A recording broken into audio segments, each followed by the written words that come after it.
Good evening, everybody. Jeff asked me to take you down memory lane for 2 Rotary clubs, and what I'm going to do is really try and latch on to some of the things that we learnt from the archives that Clive Leyland carefully provided for us a couple of 3 weeks ago, and I'm going to pick things which hopefully will be interesting and will be unfamiliar to a good many people. To the newer members of the club, they're unfamiliar because they weren't around at the time. And for geriatric members of the club like me, I'm afraid my memory banks are failing and I can't remember half of them. So I'm going to kick off with this. Speak up, David. Right, okay.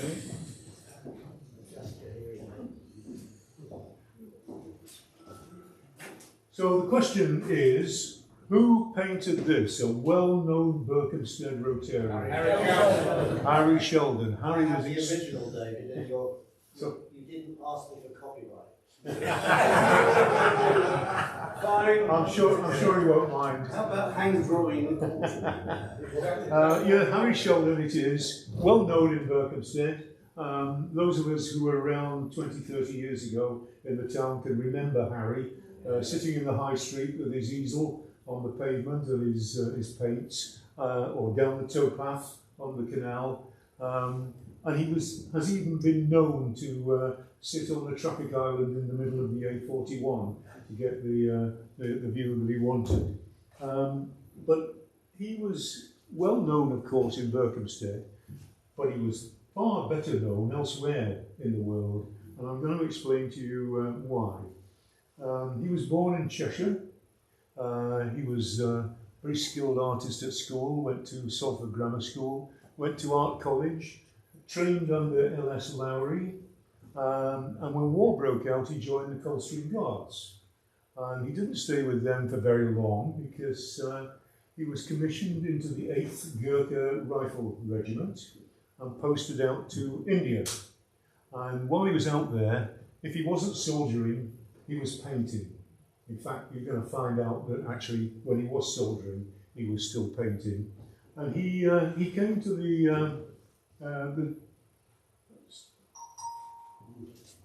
the attention of Claude Auchinleck, who was the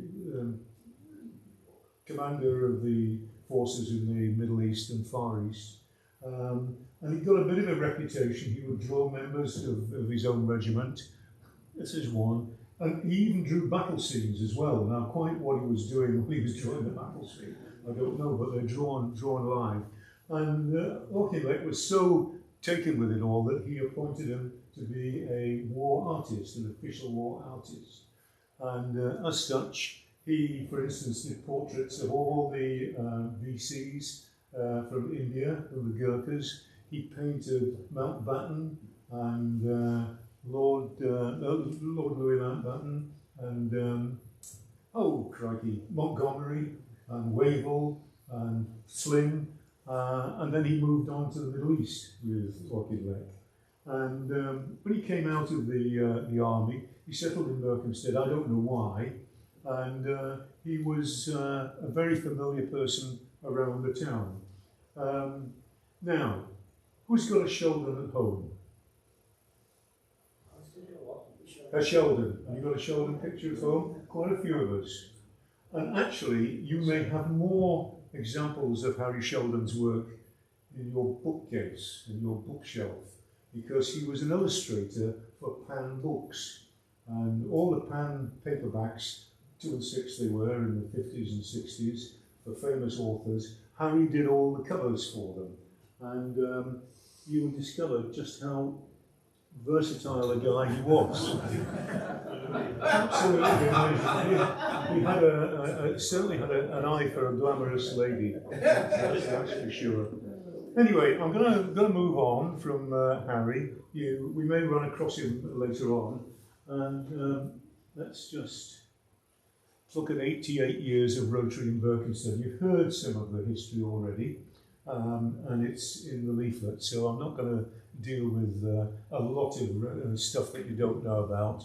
But we will talk about the formation of the lunchtime club and the evening club and the amalgamation of the two clubs. This little clipping came from the Times in 2004, and I thought it was quite a useful précis.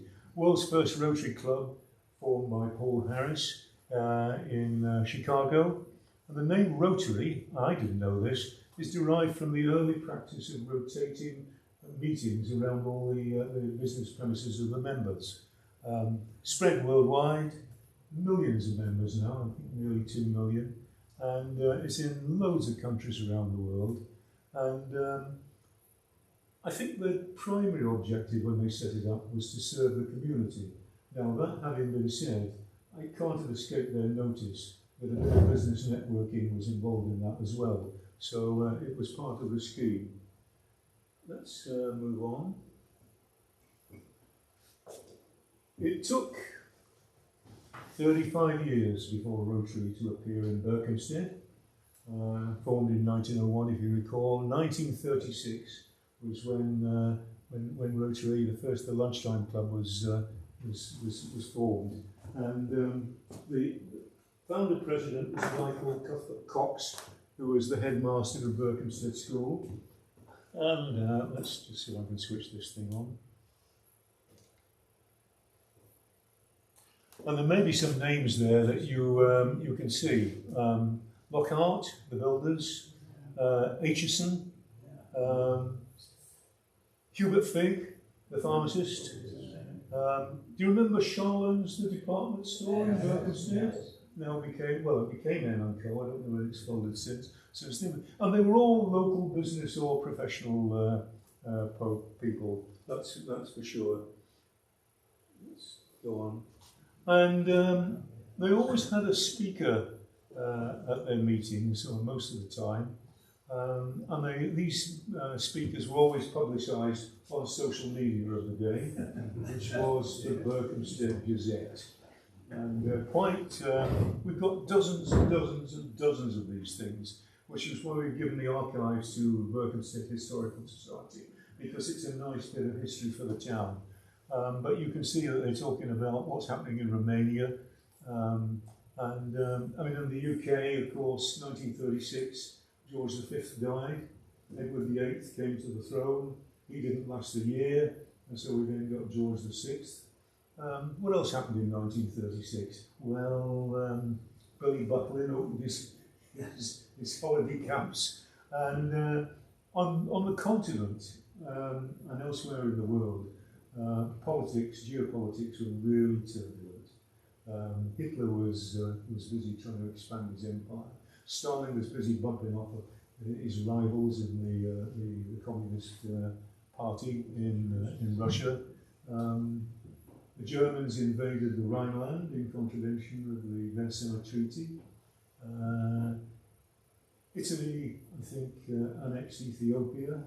The Japanese and the Chinese were just starting the Sino-Japanese War. It was a really turbulent time, so it's not surprising that current affairs came at the top of the agenda. And the worrying thing are these two here. You see Berkhamsted Rotary Club, address on Palestine, and then Jewish side of the Palestine problem. And the Jews and the Arabs were beating 37 bells over one another. And isn't it worrying that 88 years later, we're in exactly the same tragic situation? It's awful. Right, let's move on. If I can.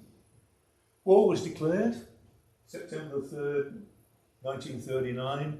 A few days later, the club held an important meeting and they resolved to ensure that resources were not diverted away from the war effort. So they decided to meet once a fortnight rather than once a week, which is quite a thing. And I think that carried on for a while. Now, they used to meet during wartime years in the Rex Cafe. I presume that is where the Gatsby is now at the moment, I don't know. You will notice that everybody is smoking. You can't see for smoke. One of the things that interested me was that It was a bell. Do you know where that is? Have we still got it? I'm sure I've seen it in the past. No? Nobody knows where it is? Well, it'll be around somewhere. And there was a lot of work done after the war, as folk have mentioned. Berkhamsted Rotary was very, very active. They got involved in the Centre for the Blind in Jarman Field at Hemel, and Hemel Hospital. They did a lot of work for St Francis Hospice and Macmillan Cancer Relief. So they were busy, busy, busy. But any idea what happened in 1996? It is the 900th anniversary of the Battle of Hastings. And it's interesting that William the Conqueror came over to put the wind up the Saxons, I think was the phrase. And would you believe it? Harry Sheldon's great granddad was there to record. I think he was also called Harry. But William decided he wasn't going to go straight for London. Thought that might be a bit of a tough ask. So he went west, and he went round the M25, and he ended up in Berkhamsted. And that's where the crown was offered to William by the Saxon bishops and nobles. And this seemed like, in 1966, too good an opportunity not to celebrate. And Berkhamsted Rotary took a very prominent part in arranging a pageant in 1966. It involved everybody from the town. It went on for several days. So to the newer members of the club, I'd just like to say to you that you will need to start getting your act together, because in 44 years' time, 42 years, it will be the centenary.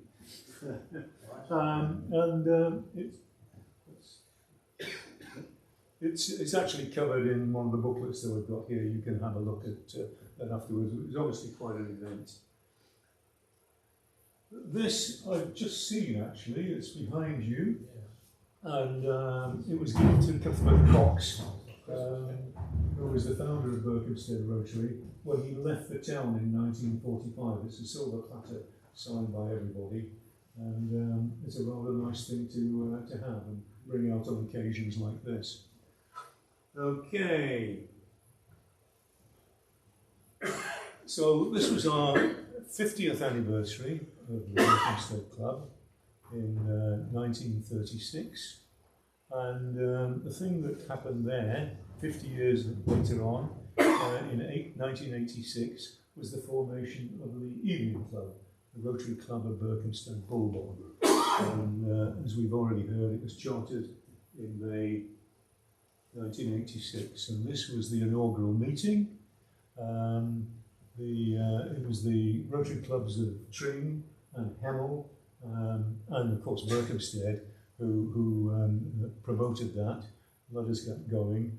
And the reason that we actually had an evening club was that by this time the demographics of Berkhamsted had changed. Lots of people were commuting, no way they could make meetings at lunchtime, and so that was the reason for the evening club. And we've still got a few of the founder members around. There is Danny, yours truly, Jim, Garrick Stevens, and Charlie. I think are the 5 founder members who are still in the club. I did actually start highlighting the ones who passed away, but it got too depressing. I didn't. But it's great to see some younger members joining us. And this was a photo taken on the night of the inauguration. So that's Chris Byron, who was the president. Danny, with dark hair, I think. Yeah. Garrick lurking at the back there. Who else is there that we've got there? Jim. Did you have some hair then? Some ginger hair. Yes, I think you did. Yeah. That's on the right, isn't it? Frank Delamere on the right, and the And this is a photograph that was taken at Eastbourne Conference a few years later. We scrubbed up nicely, and don't our ladies look gorgeous. But again, that's Charlie and Jim, Danny, Peter Wilkie, and John Bridges. Will come to him very shortly. 30 years later, the dress code has deteriorated. There are very few times, I think I counted 5, but this is when Paul was president, so that was 2016, something like that. And what I'm going to do now is to talk about some of the projects perhaps that are going to be unfamiliar to you. Perhaps you've never heard of them. And we'll talk about vocational scholarships and Sparrow Village. And then I'd like to move on to the social side as well, because for any good team, good teams have a good time working together. Fellowship is quite important. And this is a photograph that I like, and it captures fellowship for me beautifully. That's John Watt and Ian Lindsay, the late Ian Lindsay, who was manager of the bank in Durham. So let's just have a look at a few of the things that we were into. 1995, Danny, Group Study Exchange, took 4 young professional people, all quite attractive I have to say, out to New Zealand. How long did it take? Was it a month or so, or 2 months? No, it was about 6 or 7 weeks. 6 or 7 weeks, so nearly 2 months, yeah. Yeah, paid for by a foundation, part of the Group Study Exchange, and that's still going on at the moment, I think. No. Is it not? Been completely abandoned. It's a shame. It's a withdrawal. We heard about it. Another one that was to do with vocation was introduced by Peter Wilkinson, who was working out in Georgia at the time, doing consultancy work. And through the local Rotary Club, he came across a lady called Kate Bapiashvili from Tbilisi, who was an English teacher. And she came over to study teaching English as a foreign language at the university, paid for by foundation. That would cover her fees and accommodation. But we took her under our wing, and Peter and Izzy, certainly, we saw her at a good many meetings. I assume that Peter's still in touch with her, I'm not sure. Yes, he is. Yeah. The other interesting one was, oh no, it wasn't. Let's see if I can,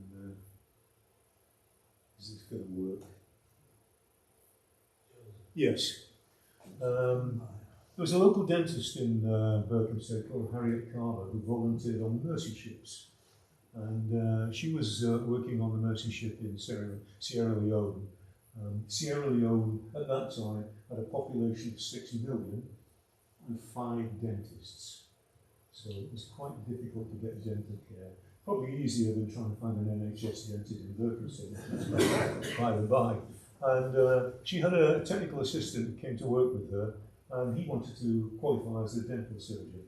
And so, very much helped by Harriet and her chums, they found him a university course in Belgrade.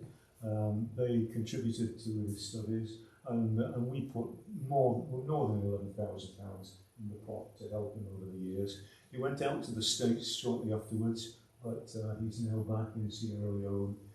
He's running a clinic in Freetown, and he's running clinics out up country, sort of peripatetic clinics for people who find it difficult to get dental attention.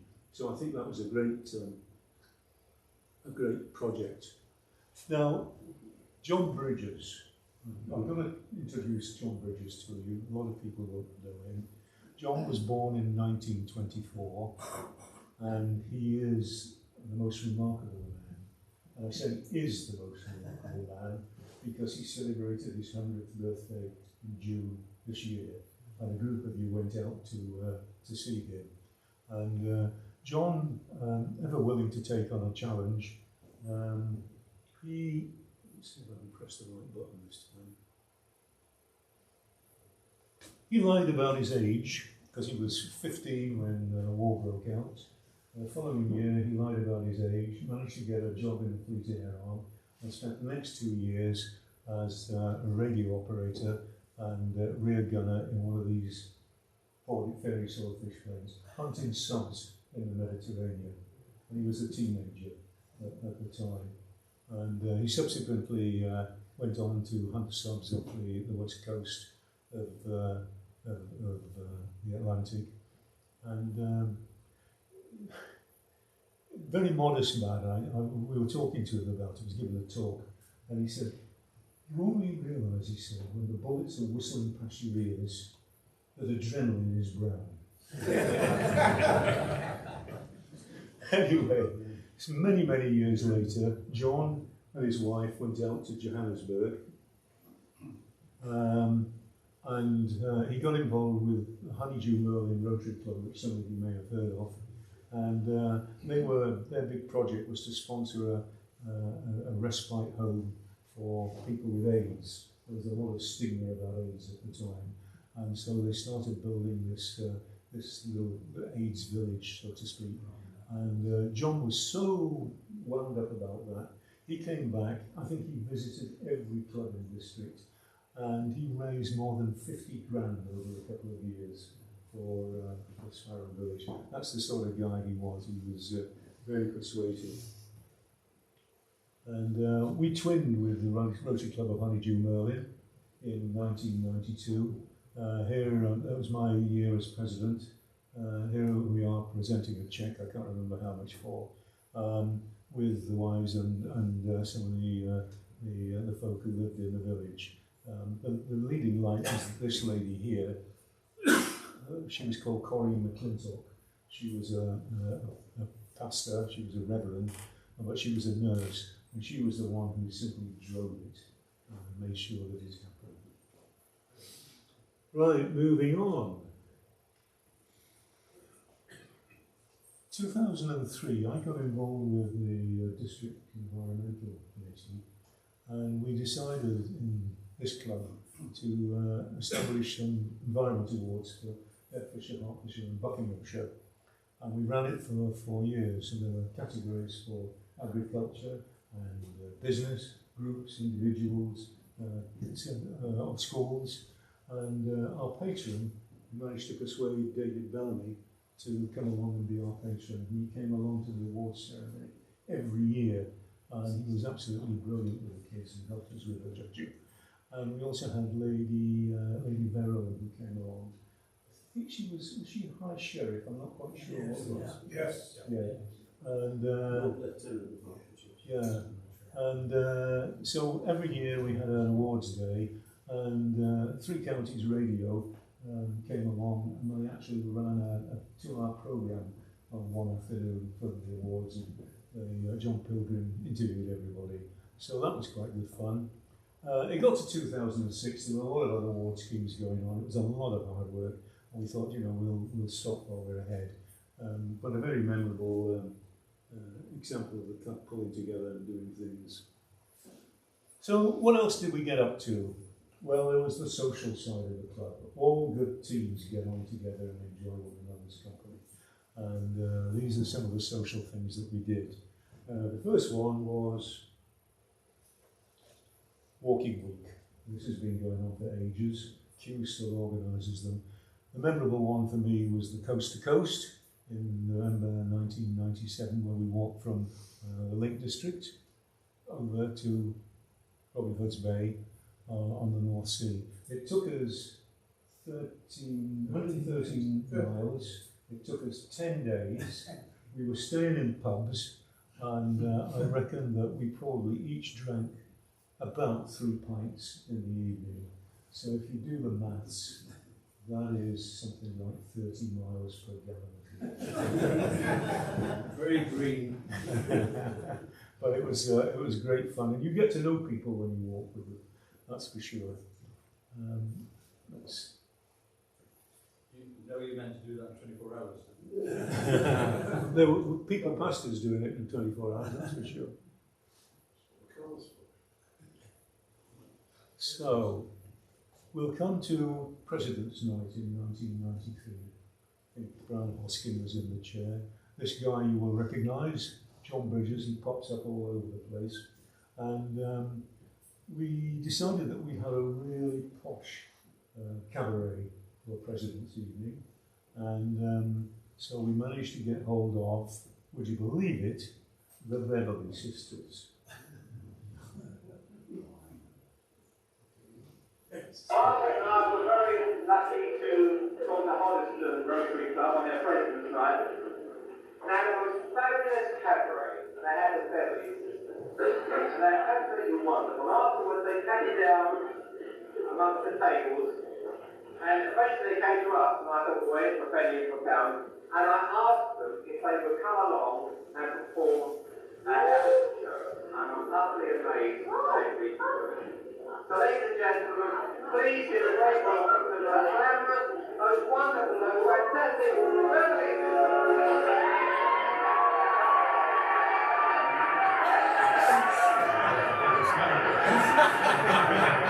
That's Peter Wilkinson on the left.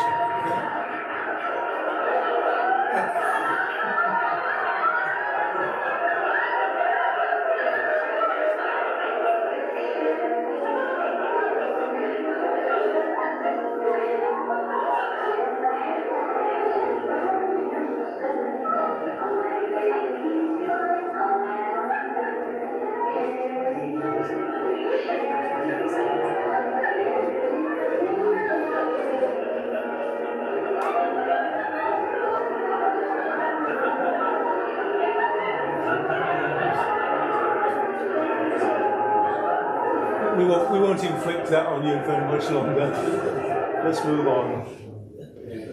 Now, we used to hold a Burns night every night, and we would be entertained by Charlie and Tom, who were addressing the haggis, and Stuart would be wailing in the background with his pipes.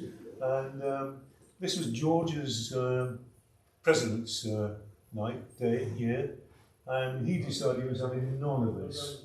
He wanted a St George's night, and he wanted a steak pudding. And he asked John Bridges if he would arrange to address the steak pudding. So this is what's happened. Let's just then get it to play.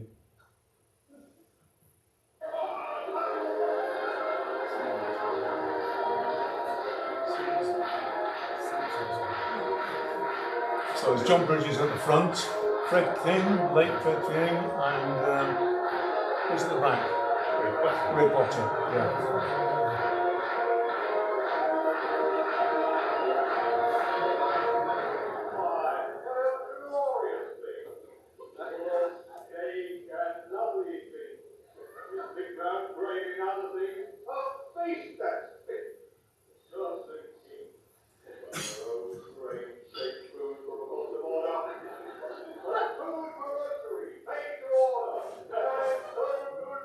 What's Ray Potter?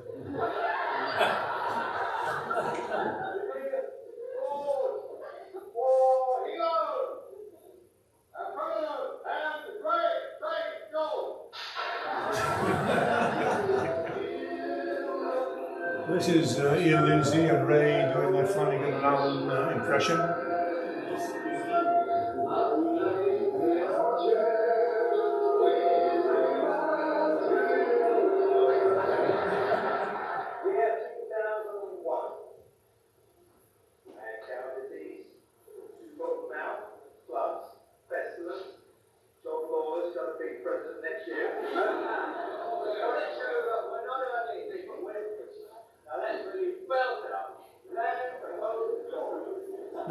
Notice Nigel Craddock in the middle has no sense of rhythm whatsoever.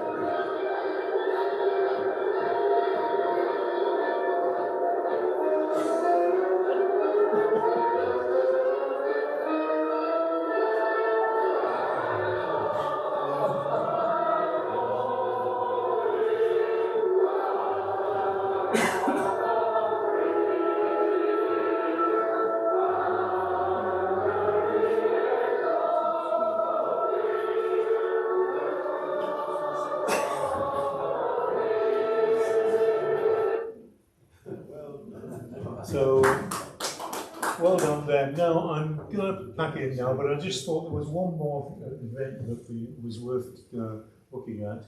And you may know that we have two holders of the British Empire Medal in the room tonight. There's Danny and Dave Fennell, for services to the community. And additionally, Dave, because of his work that he was doing for the community in Hemel, right away across the board, was granted, he made a freeman of this Decorum Borough, is it, Dave? Borough of Decorum. Borough of Decorum. Yeah. Freeman of the Borough. And one of the privileges that you get is that you're allowed to drive. There's no such thing as privileges. Well, you are allowed to drive your livestock down the high street. And this was. Get it? He persuaded Reg to bring along some sheep, and he was going to push them down the high street, which he did. What could possibly go wrong? Well, what happened was they got halfway down the high street, then he made a sharp left turn, up a little alley, and into a cafe. And it didn't go down awful well, I think. The people had gone for a quiet lunch, but Reg was up to the job, and he got them all out again. And all's well that ends well. So that, Mr. President, is where I'm going to pack in. And I'll leave you with one last Harry Sheldon one. It's Harry's view of the Old Town Hall, which is where we are tonight, on Market Day on a Saturday. And I think that's a good place to stop. I hope you've enjoyed the show.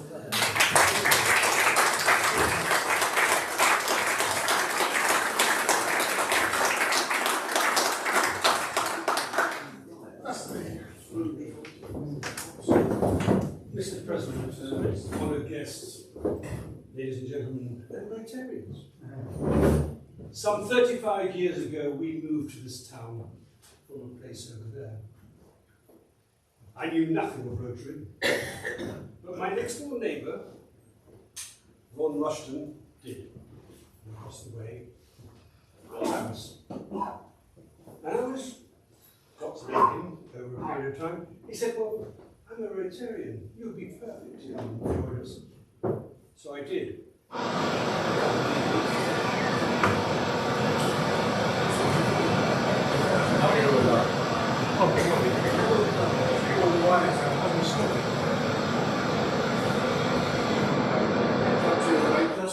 I'm sure that's an aeroplane getting over. So I joined them on a few occasions, and I tended to work. My work times was go away on a Thursday, come back on a Monday, absolutely exhausted with the nature of the work I did, working for an airline. So a Rotary evening was not the best thing. However, after a couple of times, I realised these are rather good people, like Colin Stotts of this world, Geoffrey Sumner, George Kite, and many other good people. And I found after 6 months, I wasn't dreading going to Rotary, I was looking forward to enjoying it. And the reason was a particular word that has been used already this evening, but I shall come back to it. We were a small club. I think there was about 15, 16 of us. And it gradually got less and less. But we had a big obligation, which is the half marathon. And we couldn't manage it on our own. Even with the best organisation of Peter Robinson. And we asked you, many of you, to come and help. One of the first tasks you took over was doing the marshalling and organising that. At the end of that, I said to the two people that had organised it, bless them, come and have a meal with us and we'll go over it. And bless them, they thought they were in trouble. Couldn't have been further from the truth. The organisation that the whole club put into it was superb. And it was the beginning of the end for our club as such. We were just getting too small. I've been the privilege of bringing the First Lady into the club, Michelle Gregory, as president. I'm glad to see we have others now. The amalgamation went very smoothly. Peter Robinson did a splendid job. And I come now to the word that is all important. There's a lot of you here, and that word is success. You deserve it because you have made a success of this particular club. The amount you all do and the achievements you achieve is almost second to none in a UK club from